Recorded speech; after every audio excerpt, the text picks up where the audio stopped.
That's what you see when you come out the front door. Gus already shoveled. Let's see, maybe I gotta go back. Okay.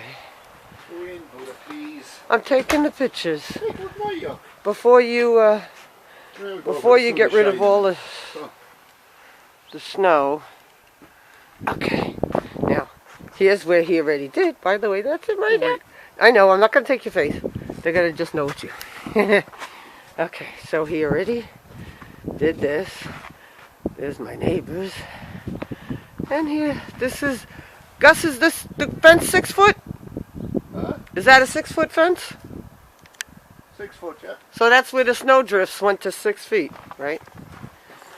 And he already cut a nice section out here. I don't know if you can see the depth, but he worked on this yesterday with the snow plow.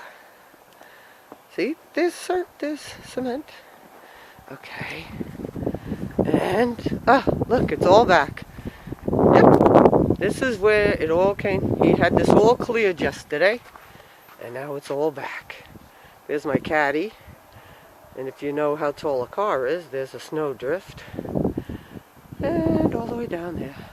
More pictures to come. Bye-bye.